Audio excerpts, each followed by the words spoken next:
De nos jours, nous pourrions nous considérer plus évolués que les peuples anciens.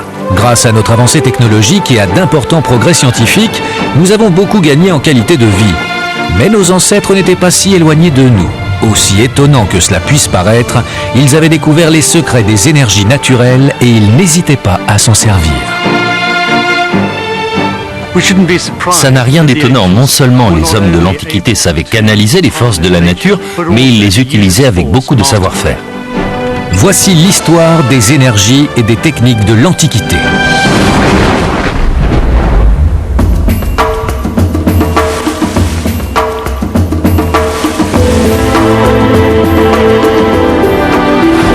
Nous savons que les peuples antiques étaient civilisés, mais on ignore parfois que leur vie quotidienne bénéficiait de techniques qui ressemblent de très près aux nôtres.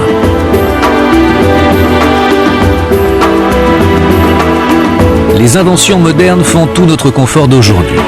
Mais nos ancêtres connaissaient certains luxes qui peuvent nous sembler très contemporains. Nous vivons une époque de production de masse et de machines de plus en plus sophistiquées. Or, les Romains avaient déjà conçu des usines automatisées à l'intérieur de leur ville, une véritable révolution industrielle 2000 ans avant notre ère. Ils ont dompté les forces de la nature grâce à des merveilles d'ingénierie et ont apporté la civilisation au plus grand nombre. Il y a des milliers d'années, ces hommes avaient appris à exploiter la puissance du soleil, à se servir de l'énergie thermique et à utiliser la force de l'eau pour actionner d'énormes machines. Quand on pense aux gens de l'Antiquité, on les croit primitifs par rapport à nous. C'est complètement faux. Ils se servaient de l'énergie hydraulique, de l'énergie thermique, peut-être même de l'énergie solaire, voire de l'électricité, on n'est sûr de rien. Ils utilisaient une large gamme d'énergies différentes et ils faisaient des recherches incessantes pour améliorer leur technique. Malgré toutes les inventions antiques que l'on a retrouvées, certains mystères restent inexplicables. L'Irak est considéré comme le berceau de la civilisation. En 1936, un étrange objet est découvert à Bagdad. Personne n'a encore démontré l'utilité de ce mystérieux vestige, mais il contient les mêmes ingrédients qu'une pile conçue au XIXe siècle. Certains experts pensent donc qu'il y avait des peuples antiques qui connaissaient l'existence de l'électricité. Cela semble incroyable. Nos ancêtres étaient-ils aussi proches de notre technologie moderne ?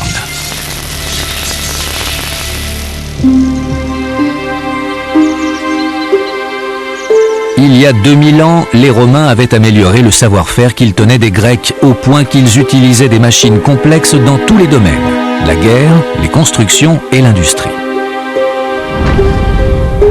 Mais nous ne saurions rien de ces inventions sans les travaux d'un homme en particulier, Marcus Vitruvius Pollio, plus connu sous le nom de Vitruve.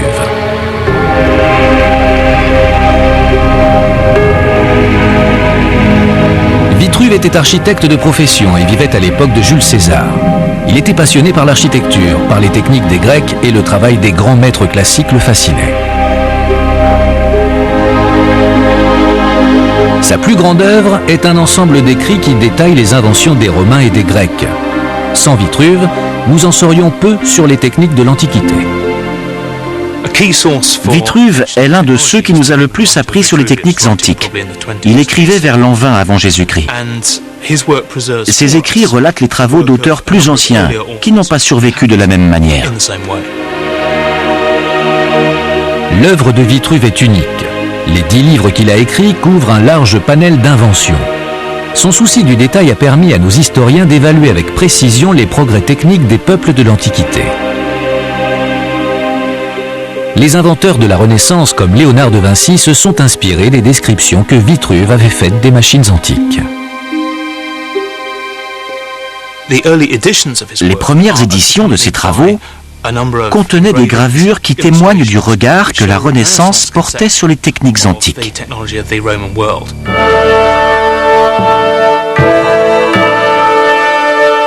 Les Romains ne voulaient pas seulement conquérir le monde, ils comptaient bien dominer la nature elle-même. Ils y sont parvenus en partie en construisant d'immenses machines qui se servaient de la force de l'eau.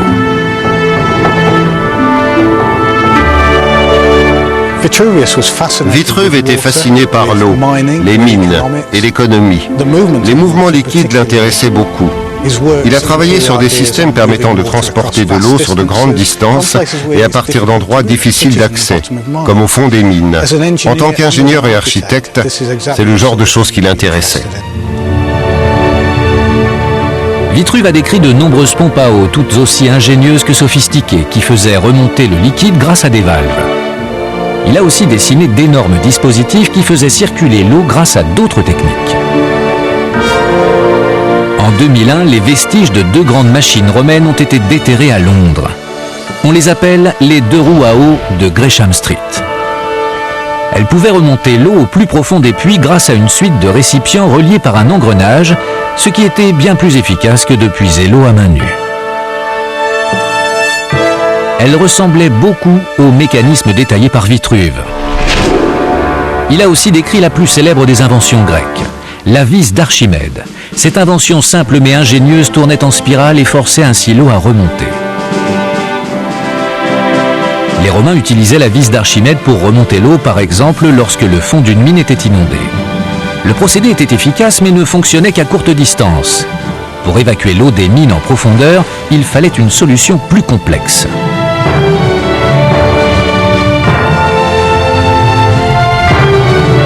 Les mines d'argent étaient très importantes pour les Romains qui utilisaient ce métal en grande quantité pour frapper leur monnaie. Mais les strates d'argent étaient souvent difficiles d'accès à cause des inondations en profondeur. En 1886, la mine de Rio Tinto en Espagne a été le théâtre d'une incroyable découverte. Lorsque les mineurs ont fait sauter une partie de la mine, ils ont trouvé une énorme roue enfouie profondément dans le sol. Mais quel était cet objet extraordinaire ? Durant les fouilles qui ont suivi, les archéologues ont trouvé plusieurs roues identiques enterrées dans les mines. Même si le système des roues à eau était connu à l'époque, jamais on n'en a observé un usage aussi avancé qu'ici, à Rio Tinto. Par exemple, dans la mine du Nord, il y avait 8 paires de roues, soit 16 en tout. Elles puisaient de l'eau à 29 mètres de profondeur. Au plus profond des mines, les roues à eau déplaçaient l'eau d'une chambre à l'autre, en la faisant remonter à chaque fois d'un étage jusqu'à ce qu'elle atteigne la surface. C'est un grand exploit que d'avoir bâti un mécanisme de cette taille et de cette complexité à une telle profondeur. Dans ses travaux, Vitruve expliquait comment un homme devait actionner la roue en marchant en avant. C'était un travail écrasant compte tenu de l'obscurité et de l'humidité du sous-sol. On estime pourtant qu'un homme pouvait faire tourner la roue 8 heures d'affilée en évacuant 72 litres d'eau par minute.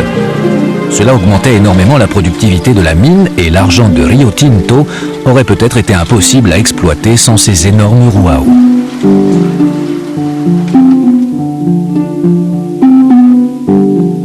Ils n'étaient pas les premiers à utiliser ces idées, mais les roues de Rio Tinto montrent que les Romains ont adapté les techniques des Grecs à une plus grande échelle, ce qui leur a permis d'acquérir beaucoup de richesses et de pouvoir.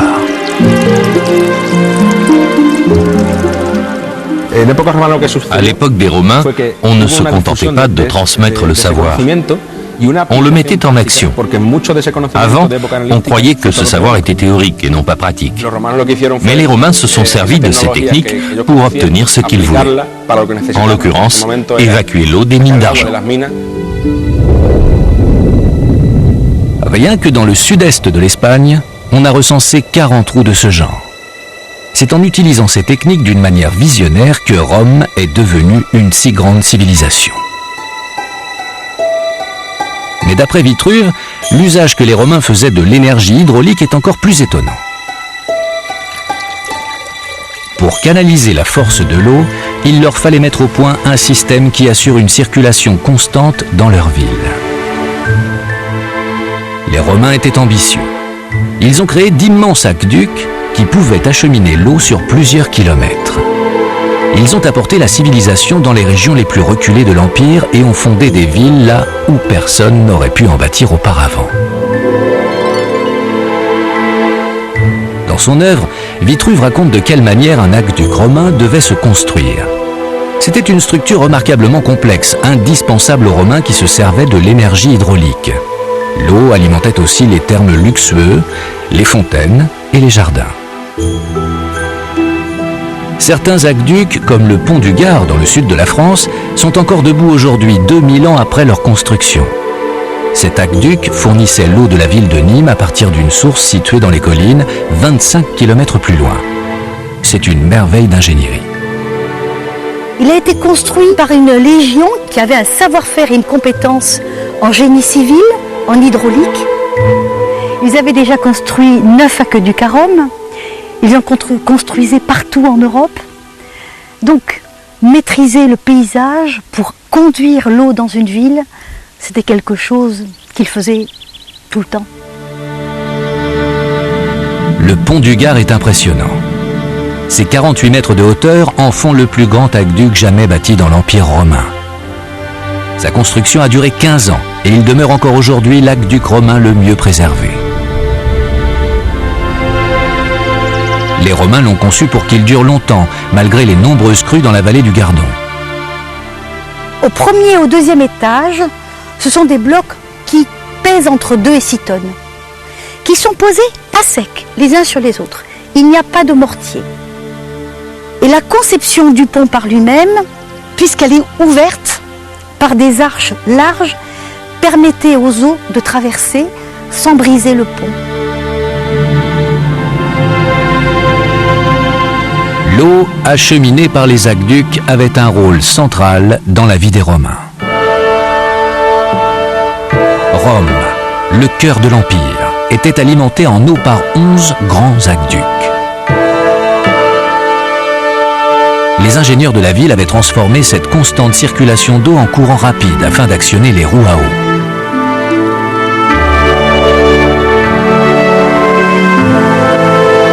Vitruve a décrit en détail ces roues à eau romaines dont on faisait un usage industriel à travers la capitale. Depuis des années, la découverte de ces roues dans toute l'Europe fascine les archéologues.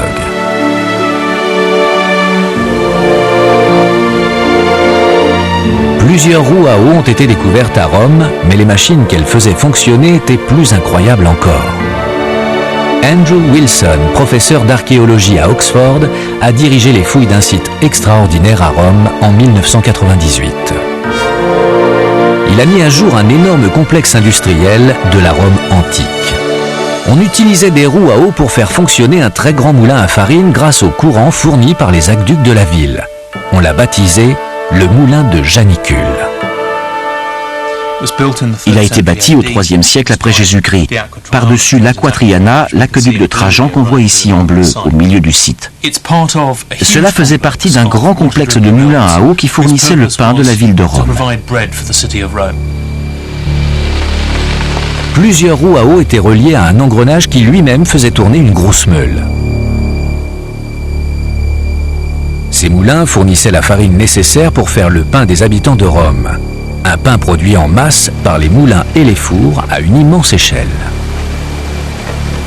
Dans ses travaux, Vitruve montre comment ces moulins à eau fonctionnaient. Voici une traduction française de Vitruve qui date de 1673. On y trouve de très jolies illustrations des machines dépeintes par Vitruve. Mais le dessinateur les a parfois interprétées en pensant aux roues à eau de son époque. Dans cette image, on voit un moulin à eau qui fonctionne grâce au courant qui passe sous une roue à aube à l'extérieur.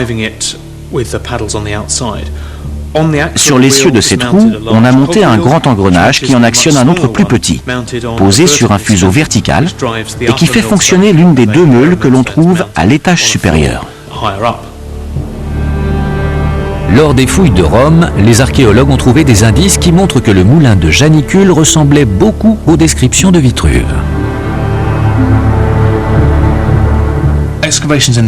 Durant les fouilles des années 90, on a trouvé des blocs porteurs, des pierres qui supportaient les essieux des roues à eau à leurs extrémités.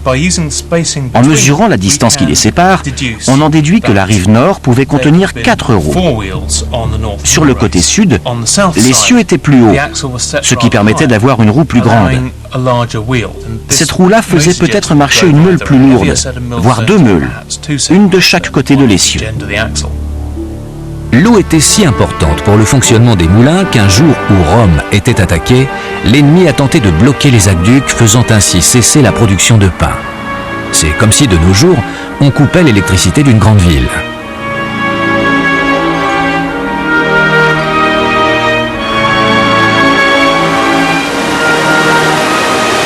L'eau était le système sanguin de Rome. Il était vital qu'elle ne cesse pas de couler. Les moulins de Rome nous auraient sûrement impressionnés. Mais le complexe énergétique le plus incroyable de l'Empire romain a été découvert à Barbe-Galles, dans le sud de la France. Les ruines découvertes à Barbe-Galles en 1937 ont prouvé l'existence d'une immense meunerie qui fonctionnait à l'énergie hydraulique, ce que les experts croyaient impossible auparavant. Pourtant, au second siècle de notre ère, les Romains ont construit un vaste complexe de moulins à eau qui produisait assez de farine pour nourrir les 12 500 habitants de la ville d'Arles. Cet ensemble a été bâti sur une colline et comprenait 16 roues à eau en tout. Chacune faisait tourner une meule sur laquelle tombait le grain depuis un réservoir. C'était une industrialisation à grande échelle. Les moulins étaient alimentés par l'aqueduc qui fournissait l'eau de la ville d'Arles. Arrivé en haut du site de Barbe-Galles, une partie de l'aqueduc était déviée vers la meunerie. Il fallait une énorme quantité d'eau pour faire fonctionner les moulins.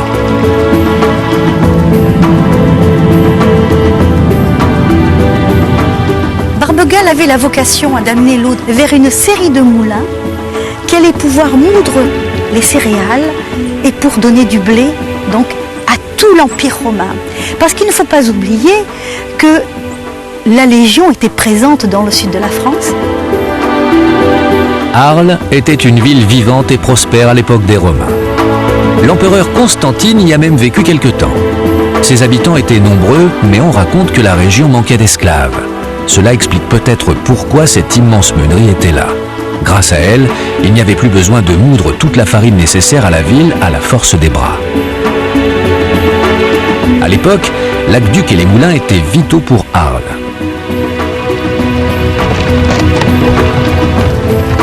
La meunerie de Barbe-Galles a été construite 300 ans après que Vitruve eut décrit les premiers moulins à eau utilisés par les Romains. Ils ont donc amélioré leurs machines hydrauliques avec autant d'ingéniosité que d'efficacité.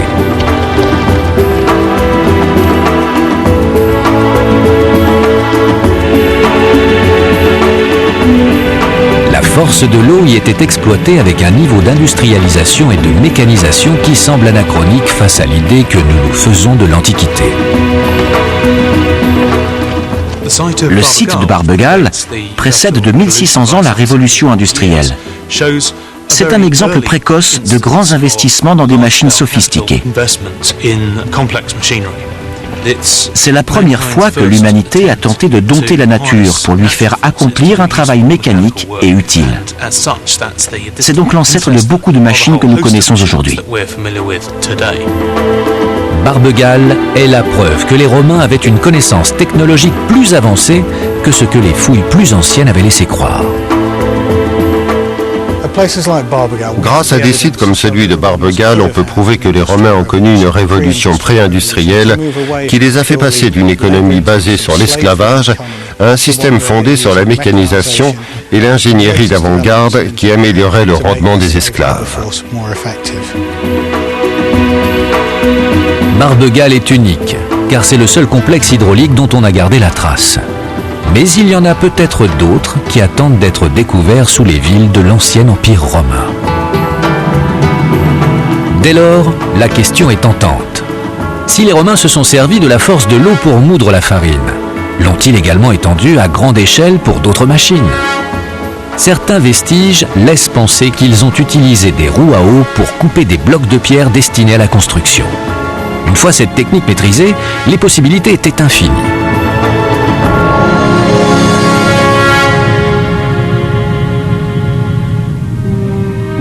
Les connaissances des Romains en hydraulique ont connu un tel progrès qu'ils étaient capables de déplacer l'eau à travers des vallées où il était impossible de construire un aqueduc.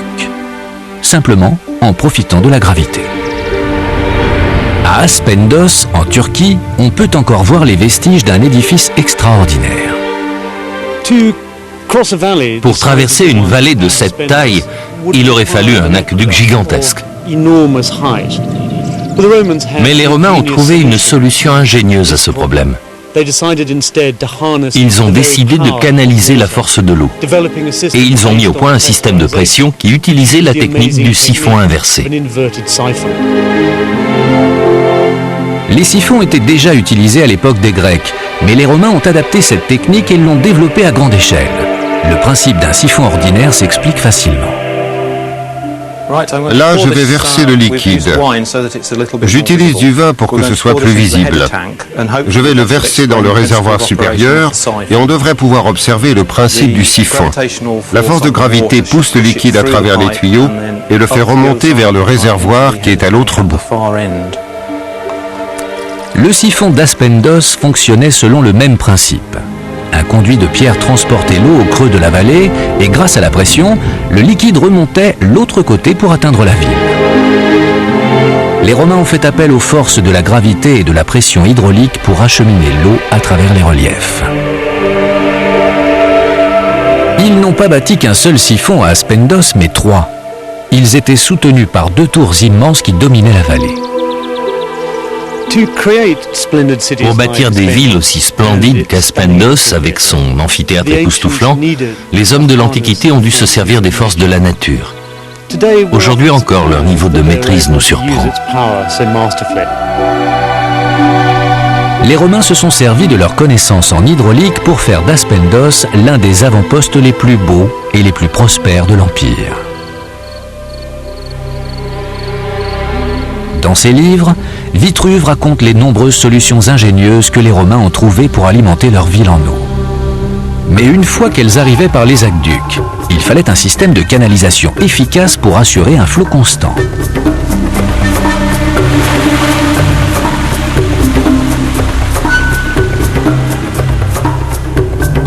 Même dans les contrées romaines aussi reculées que le nord de l'Angleterre riche en paysages inhospitaliers, les Romains ont pu installer un véritable réseau de plomberie. Ils se sont installés en Grande-Bretagne au 1er siècle après Jésus-Christ et l'empereur Hadrien y a bâti son célèbre mur pour se défendre contre les populations hostiles du nord. À lui seul, le mur était un énorme projet. Il faisait au moins 4 mètres de haut, 3 mètres d'épaisseur et s'étendait sur 118 km. Le fort romain de Vindolanda se situait à proximité du mur d'Hadrien. Il servait de base aux soldats qui devaient maintenir les tribus du nord hors du territoire. Les dirigeants romains savaient que pour conserver le moral et la loyauté des soldats, il fallait leur donner un certain confort et de l'attention. Au milieu du froid et du vent, les Romains ont tenté de dompter la nature afin de retrouver quelques luxes auxquels ils étaient habitués.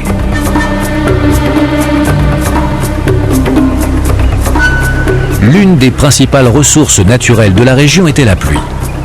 Les Romains ont conçu un moyen de rediriger l'eau de pluie vers la ville, ce qui leur procurait de l'eau courante. La ville a prospéré au point d'acquérir son propre hôpital, sa brasserie, plusieurs échoppes, mais surtout des bains pour les soldats. Les Romains n'étaient pas prêts à faire des compromis. Ils sont arrivés dans cette région frontalière très hostile et ils y ont apporté des techniques romaines dernier cri. Ils ont installé un réseau de canalisation exceptionnel et chaque bâtiment du fort pouvait avoir accès à l'eau. C'est formidable quand on y pense, parce que quelques siècles plus tard, à la fin de la présence romaine, ces techniques n'étaient plus utilisées. Les gens d'ici n'avaient plus l'eau courante. Il fallait installer un réseau de canalisation pour alimenter la ville. Dans l'un de ses ouvrages, Vitruve explique que les Romains utilisaient le plus souvent des tuyaux d'argile ou de plomb. Mais il s'est rendu compte que le plomb était dangereux car beaucoup de plombiers romains étaient atteints de saturnisme. Mais à Vindolanda, les Romains ont construit un réseau efficace avec les matériaux qu'ils avaient sous la main. L'une des plus grandes découvertes que l'on ait faites ces dernières années sur ces fouilles, c'est cet extraordinaire système de canalisation. Ce sont des tuyaux de bois enterrés qui datent de l'an 100 après Jésus-Christ. Ils prélevaient l'eau des puits et des réservoirs. C'est formidable qu'ils aient subsisté. Pour construire leurs tuyaux, les Romains coupaient les aulnes qui poussent sur les sols détrempés. Il les évidait sur une longueur d'1 à 2 mètres, fuselait les extrémités et les entourait de blocs de chêne avant de les enterrer dans des fosses remplies de gravier. 2000 ans après leur construction, les tuyaux de Vindolanda sont encore dans un très bon état.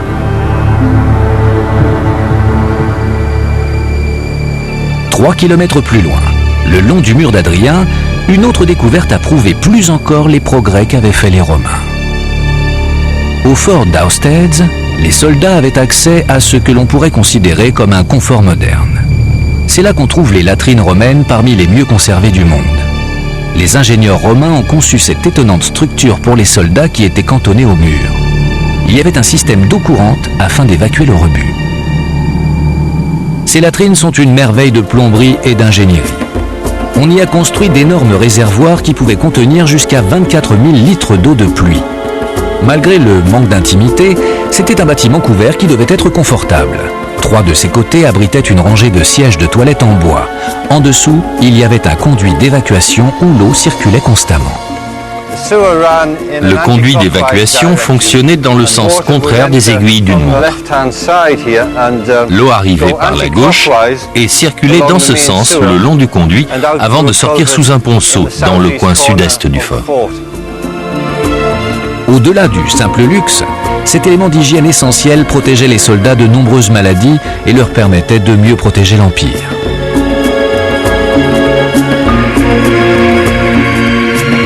Les Romains avaient compris l'importance des sanitaires et la circulation constante d'eau propre sur place était capitale. Les latrines n'avaient pas seulement un conduit d'évacuation, les hommes avaient aussi de l'eau courante pour se laver. En guise de papier toilette, chaque soldat avait un bâton avec une éponge à l'extrémité. Autour des sièges, il y avait un courant d'eau pour que l'on puisse nettoyer les éponges après usage. Voici une maquette de ce que les soldats utilisaient comme papier toilette. C'est une éponge attachée au bout d'un bâton. Les soldats jouissaient de nombreux conforts et les gens aisés avaient une existence très agréable. À plus d'un égard, leur vie n'était pas très éloignée de la nôtre.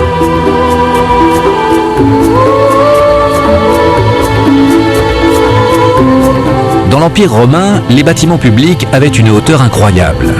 Les thermes immenses ressemblaient à des temples dédiés aux plaisirs aquatiques. Les citoyens pouvaient se prélasser dans un bain chaud ou profiter d'un massage relaxant. Parmi les plus beaux termes romains qu'il nous reste en Europe, il y a ceux de la cité de Bath, au sud de l'Angleterre, que les Romains appelaient Aquae Sulis.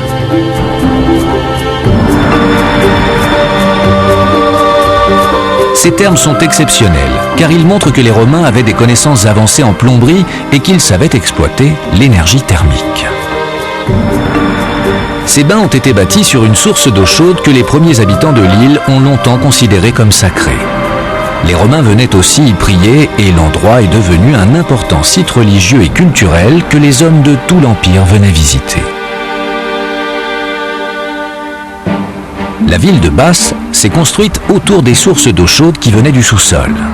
De nombreux bâtiments romains se cachent derrière l'élégante architecture géorgienne de la ville.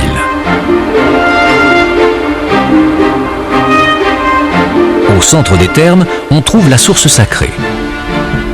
Ici, une eau à 46 degrés jaillit à plus d'1 million de litres par jour, et ce depuis des milliers d'années.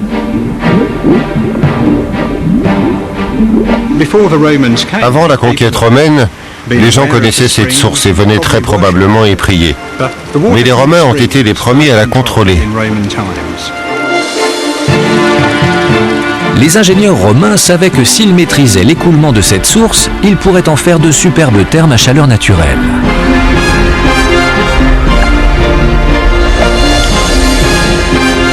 Au centre de l'édifice, on trouve le grand bassin. C'est une piscine entourée de feuilles de plomb et que l'on remplit avec l'eau chaude de la source. Elle se trouvait dans une salle grandiose. Le bassin ne fait qu'1,50 m de profondeur et des marches y descendent de chaque côté. Le long des bords, il y avait des bancs pour les baigneurs et des tables recouvertes de vin et de victuailles. Mais ce n'était pas seulement un endroit de détente. Les Romains croyaient profondément au pouvoir spirituel de la source. En 1727, une superbe tête de bronze a été découverte par des hommes qui travaillaient à proximité des bains. Elle appartenait à la déesse de la fertilité et de la santé, Sulis Minerve, dont on raconte qu'elle vivait près de la source. Les fidèles laissaient des pièces d'or en offrande. On en a retrouvé des milliers sur le site. Ils ont aussi laissé des malédictions gravées sur des feuilles de plomb. Ils les jetaient à l'entrée de la source. Les Romains ont fait honneur à leur tradition d'ingéniosité et de créativité, car ils ont compris le potentiel de cette eau chaude naturelle et l'ont tournée à leur avantage.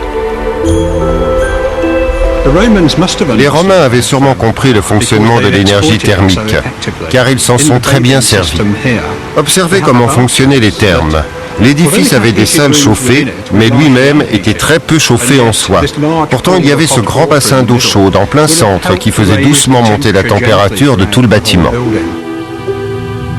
Les Romains se sont servis de la source de Basse, mais ils se sont également tournés vers le ciel pour trouver une autre source d'énergie thermique, les rayons du soleil.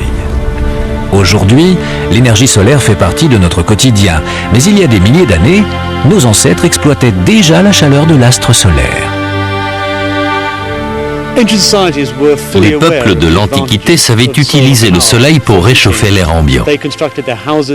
Ils construisaient leurs maisons de manière à lui faire face. Et ils mettaient du vitrage dans leurs bâtiments publics pour retenir un maximum de chaleur et ainsi augmenter la température. On a retrouvé des traces de fenêtres en verre à travers tout l'Empire. Ce morceau de verre vieux de 2000 ans a été retrouvé à la fenêtre d'un bâtiment de Pompéi. La fenêtre en question était immense. Il est extraordinaire que ce vestige ait subsisté. Les Romains savaient comment utiliser le verre pour retenir la chaleur du soleil, mais 500 ans auparavant, les Grecs avaient apparemment déjà découvert le moyen de se servir de l'énergie destructrice du soleil. On raconte qu'une arme grecque mythique aurait été employée contre les Romains au IIIe siècle avant Jésus-Christ. C'est le miroir ardent d'Archimède. À Syracuse, dans ce qui est aujourd'hui la Sicile, l'inventeur Archimède cherchait à défendre la cité contre une attaque romaine. La légende raconte qu'il a utilisé l'énergie du soleil pour détruire les navires romains dans la rade. Cela semble improbable, mais l'histoire a survécu. En 214 avant Jésus-Christ, les Romains ont attaqué le port de Syracuse. Les habitants comptaient sur le célèbre philosophe et inventeur Archimède pour défendre leur ville. Archimède ordonna aux soldats de polir leurs boucliers de métal jusqu'à ce qu'ils brillent comme des miroirs. Il a ensuite placé les soldats autour du port, de sorte qu'ils renvoient la chaleur du soleil sur les navires romains. Archimède a conçu un système ingénieux de miroirs paraboliques. Il s'est probablement servi de boucliers polis pour envoyer un rayon de lumière très concentré sur les navires romains.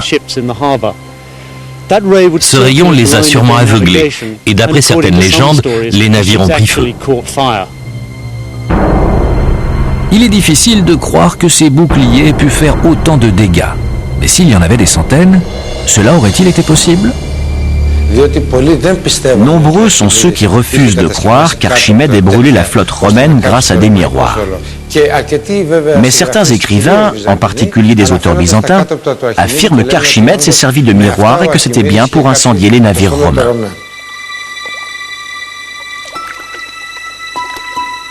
L'idée selon laquelle Archimède aurait mis le feu à la flotte romaine de cette manière a été tournée en ridicule par bien des spécialistes.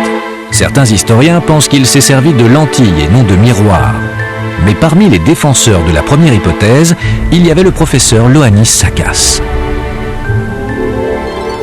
Sakkas ne croyait pas qu'Archimède avait utilisé des lentilles, mais qu'il s'était bel et bien servi de miroirs qui étaient en fait des boucliers polis à l'extrême et qu'on avait orientés de manière à ce qu'ils reflètent les rayons du soleil vers une même cible et y mettent le feu. Jamais là de ses expérimentations, le professeur Sakkas a consacré la plupart de sa carrière à reconstruire les armes sophistiquées de la Grèce antique. il a décidé de mettre à l'épreuve l'hypothèse des miroirs d'Archimède. Ioannis Sakas a réussi à allumer un feu avec une rangée de boucliers en métal poli. Mais il a poussé l'expérience plus loin avec la coopération de la marine grecque. Il a fini par organiser sa grande expérience en novembre 1973. Il a donc mis à contribution des marins de la base navale de Balaska au Pirée. Il leur a donné 70 boucliers extrêmement bien polis et il leur a demandé de mettre le feu à une petite réplique de bâtiment romain qu'on avait construit avec les matériaux de l'époque. Aussi incroyable que cela puisse paraître, l'expérience a prouvé que les miroirs ardents d'Archimède auraient fonctionné. Après tout, ce n'est peut-être pas une légende. La fumée est apparue et au bout d'1 ou 2 minutes, il ne restait plus que des cendres. Cette technique de la Grèce antique est utilisée par les scientifiques de notre époque.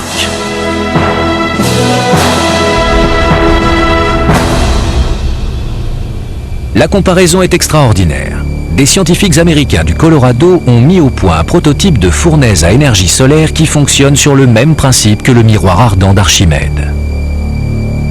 Des centaines de miroirs sont dirigés vers un même point qui atteint alors la température de 1000 degrés. Cela servira entre autres à la manufacture pour les industries de haute technologie.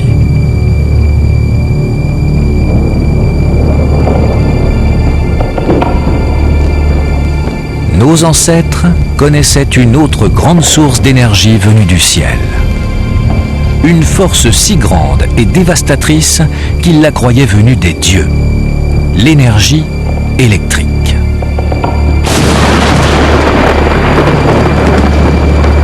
Des découvertes en Égypte, en Crète et en Grèce ont montré que les peuples de l'Antiquité savaient attirer la foudre sur leurs temples. Ils avaient conscience de la puissance électrique et ils avaient compris qu'ils pouvaient l'attirer vers le sol en utilisant des perches conductrices. Les Minoens qui vivaient en Crète il y a plus de 3500 ans ont bâti des temples au sommet des hauts pics de montagne. Ils y dressaient des mâts en forme de lance qui montaient haut dans le ciel. Des dessins minoens ont révélé la fonction de ces mâts qui, lorsqu'ils étaient en métal, attiraient les éclairs lors des orages. La foudre impressionnait beaucoup ceux qui priaient les dieux. En attirant les éclairs, les prêtres pouvaient bénéficier d'un effet retentissant et convertir les foules. Cela devait être très impressionnant au plus fort de l'orage lorsque la foudre frappait.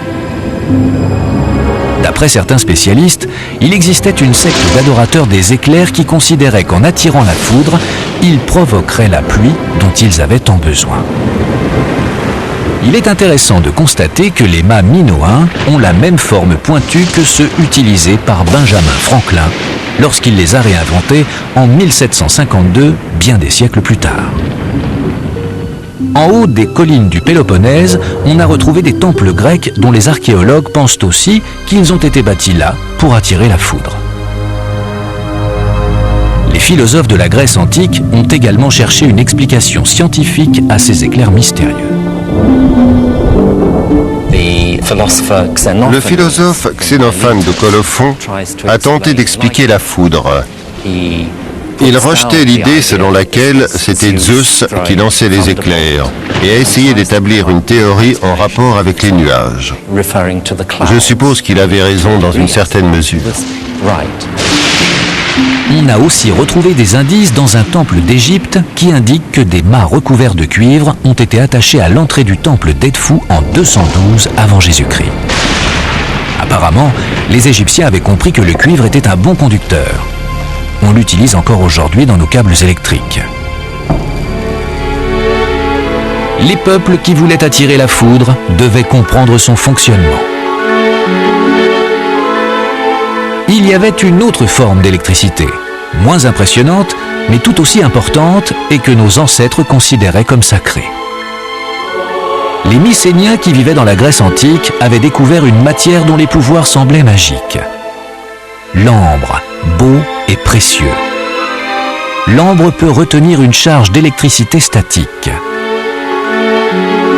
Le professeur Bill Cavanagh est convaincu que les Mycéniens appréciaient l'ambre à cause de ses propriétés électrostatiques il y a 3500 ans de cela.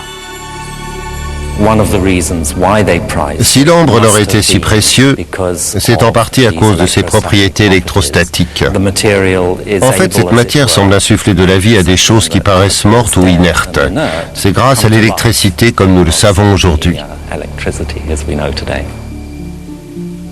Je vais prendre ce morceau d'ambre et le frotter sur ma veste de laine. Cela lui donne une charge électrostatique. On va voir si ça attire la plume. C'était de la magie pour les Mycéniens. Ils avaient dû penser que l'ambre était habité par une force étrange. D'ailleurs, ambre se dit électron en grec. À Mycène, leur capitale, ils ont enterré de superbes objets d'ambre au même titre que l'or qu'ils possédaient. Mycénès était probablement la plus belle ville de Grèce pendant l'âge du bronze. En fait, elle est devenue très importante entre 1800 et 1700 avant Jésus-Christ. Parmi les signes de sa richesse, on a trouvé la trace de rites funéraires très fastueux. Certains des objets les plus beaux et les plus précieux de la Grèce antique viennent des sites funéraires de Mycène. Parmi eux, il y a le masque du grand roi Agamemnon qui a vécu dans cette cité. De grands bijoux en ambre baltique ont également été découverts, ce qui témoigne de l'importance de l'ambre chez les Mycéniens.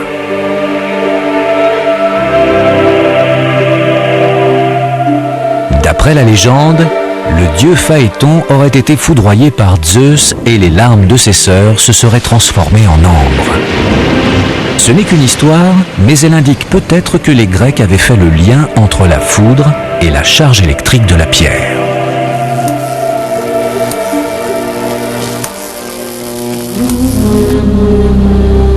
Mais nos ancêtres auraient-ils pu aller plus loin ?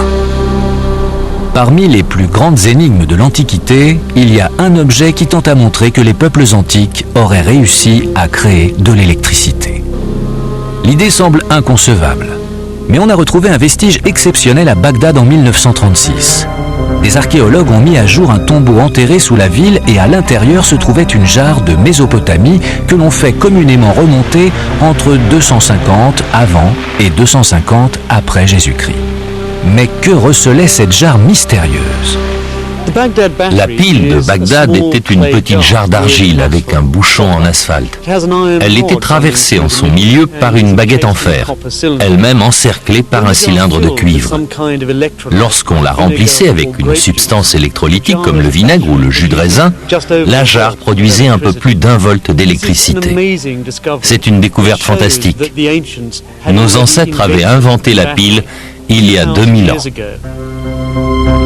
Nombreux sont les sceptiques face à cette pile vieille de 2 millénaires. Pourtant, il a été prouvé que cette jarre pouvait créer un courant électrique.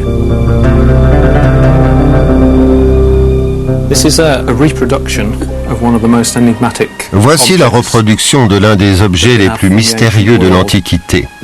Ce récipient en céramique a été trouvé aux abords de Bagdad dans les années 30. En l'étudiant, on a découvert 2 pièces métalliques, un tube de cuivre et à l'intérieur une tige de fer. Ces 2 métaux produisent de l'électricité.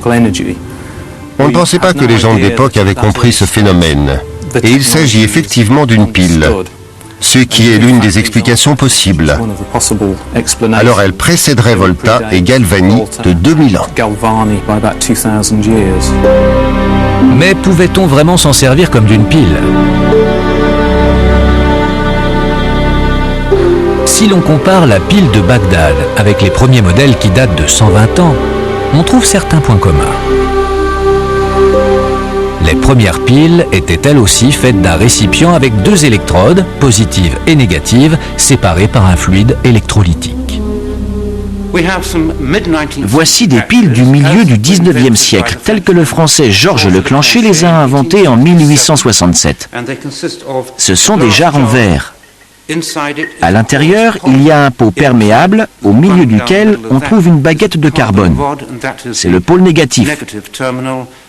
Le pôle positif, c'est cette tige de zinc. Cela fonctionnait comme la pile de Bagdad. c'est-à-dire que cela créait une charge très faible. Si la pile de Bagdad fonctionnait selon le même principe que les premières piles modernes, pouvait-elle donc créer un courant électrique ? On a décidé de recréer la pile de Bagdad en utilisant des matériaux qui soient les plus proches possibles de ceux d'origine. On prend un tube de cuivre dont on se sert habituellement en plomberie et qui a le même calibre.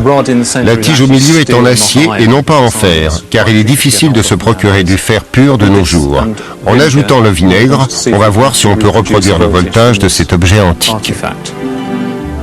Une substance électrolytique, comme le vinaigre, permet aux ions de circuler entre les deux pôles. Les particules sont attirées par la polarité inverse et cela crée un courant électrique. La tige de fer sert de pôle positif et le tube de cuivre de pôle négatif. En branchant un petit haut-parleur, on peut entendre la réaction électrique.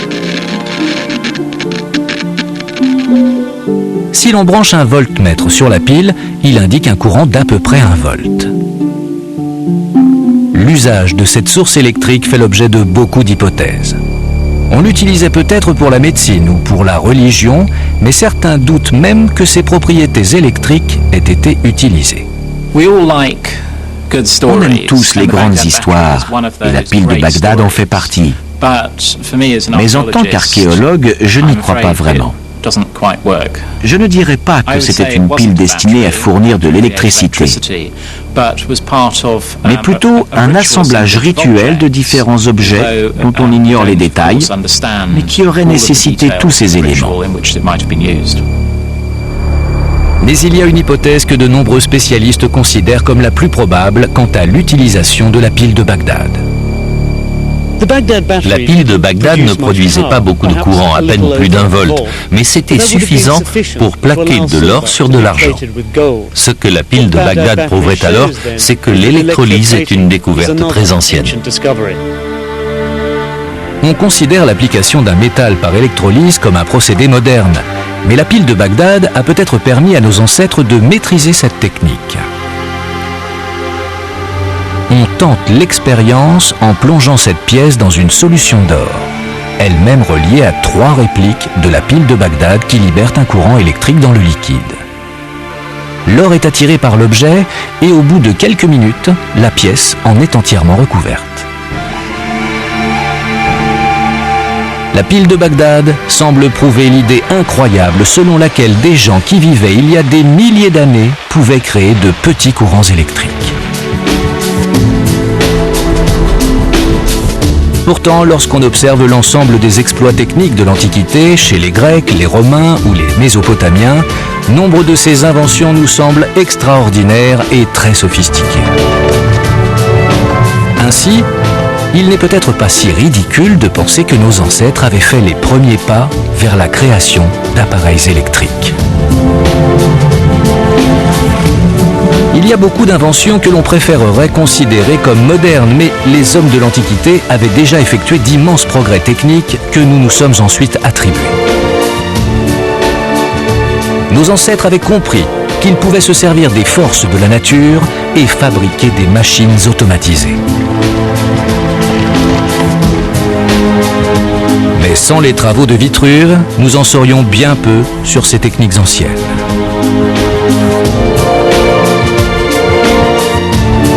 Aujourd'hui, nous disposons de fragments d'informations, d'indices sur ce dont les hommes de l'époque étaient capables. En découvrant ces machines extraordinaires, nous percevons les découvertes sensationnelles qui ont été faites il y a des milliers d'années. Autant d'inventions perdues pendant des millénaires et qui ont été réinventées au temps moderne. On ne peut qu'imaginer les innovations antiques qu'il nous reste encore à découvrir.